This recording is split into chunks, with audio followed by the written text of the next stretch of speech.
పహల్గామ్ దాడి తర్వాత ఏ క్షణమైనా సరే భారత్ ఖచ్చితంగా మన పైన అయితే ప్రతీకార దాడులు చేస్తుంది. అది ఎట్టి పరిస్థితుల్లోనూ మనం ఉపేక్షించడానికి లేదు.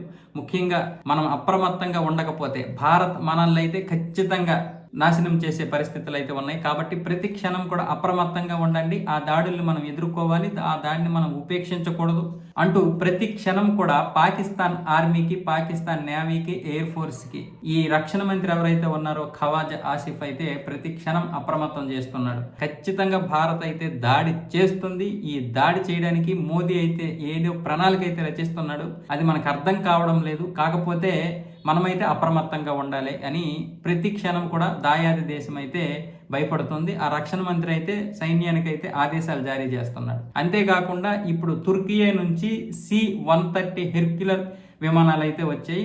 దీంట్లో సైన్యానికి కావలసినటువంటి కార్గో చాలా వరకు వచ్చింది. ఇంకా చైనా కూడా మరికొన్ని విమానాలు పంపించే అవకాశం ఉంది. ఎందుకంటే పాకిస్తాన్ సార్వభౌమత్వాన్ని నేను కాపాడుతానంటూ చైనా అయితే ఇప్పటికే అభయహస్తం ఇచ్చింది. కాబట్టి చైనా ఉంది అనే ఒక చిన్న ధైర్యంతో ఇప్పుడు పాకిస్తాన్ అయితే కొంచెం ధైర్యంగా మాట్లాడుతుంది. కానీ యుద్ధానికి సిద్ధమా అంటే చైనా ఎంతవరకు చేయగలుగుతుంది? కేవలం ఎయిర్ ఫోర్స్ వరకే. నేవీలో చాలా వీక్గా ఉంది పాకిస్తాన్. అలాగే ఆర్మీ విషయంలో కూడా చాలా వీక్గా ఉంది. పైగా చైనా నేను సహాయం చేస్తాను, నేను చూసుకుంటాను, నువ్వు వెళ్ళు, ముందుకు వెళ్ళు అని తోసేస్తుంది తప్ప తన సైన్యాన్ని అయితే పోగొట్టుకోదు. ఇప్పుడు చైనా సైన్యం కనుక ఇక్కడికి వచ్చి యుద్ధం చేసిందనుకో ప్రత్యక్షంగా, తరువాత భారతదేశం వాణిజ్యపరంగా దెబ్బతీస్తుంది. కాబట్టి చైనా మిత్రదేశం కాబట్టి పాకిస్తాన్కి అభయహస్తం ఇస్తుంది. కానీ యుద్ధంలో దిగుతుందంటే దిగదు. అసలు చైనాతో మనం యుద్ధం చేస్తేనే అది పూర్తిగా దిగదు. యుద్ధం కోరుకోదు. ఎందుకంటే యుద్ధం వల్ల దేశాలకి నష్టమే తప్ప లాభం ఉండదు. పైగా అది ఎప్పుడూ కూడా ఆర్థికంగా ఏ దేశాన్నైనా దెబ్బతీయాలని చూస్తారు తప్ప ఇలా భౌతిక దాడులు చేసి దెబ్బతీయాలని ఇప్పుడు ఇది చైనా అనుకోవడం లేదు. ఇప్పుడు ఎన్నో రోజులుగా అనుకోవడం లేదు. ప్రపంచంలో జీడిపిలో నెంబర్ 1 స్థానంకి వెళ్ళాలి, అమెరికాని కొట్టాలి, మొత్తం ప్రపంచాన్ని ఏలేయాలి ఆర్థికంగా. అంతే తప్ప ఇలా యుద్ధం చేసి ఏదో పబ్బం గడిపే టైపు చైనా కాదు.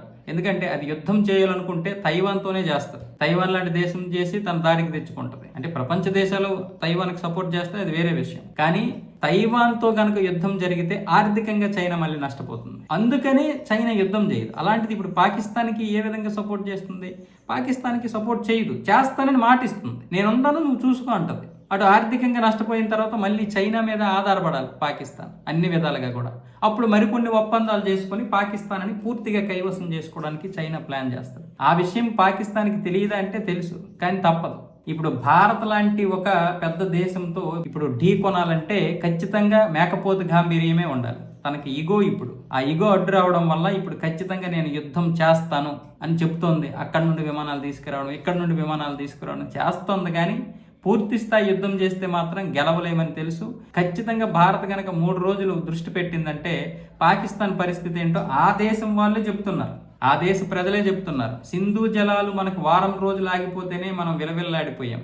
అలాగే ఒకేసారి జలాలు విడుదల చేసినా కూడా మనకి చాలా తీవ్రమైనటువంటి నష్టం వచ్చింది. కాబట్టి మీరు వీటన్నింటిని ఆలోచించుకొని మీరు ఏదైనా సరే నిర్ణయం తీసుకోండి అంటూ ప్రజలు కూడా అక్కడ ప్రభుత్వానికి హెచ్చరికలు జారీ చేస్తున్నారు. కాబట్టి ఇలాంటి సమయంలో పాకిస్తాన్ మేకపోతు గాంభీర్యము, తాటాకు చెప్పలే తప్ప మిగతాది ఏం లేదు. అలాగే మనం కూడా యుద్ధం చేస్తామా?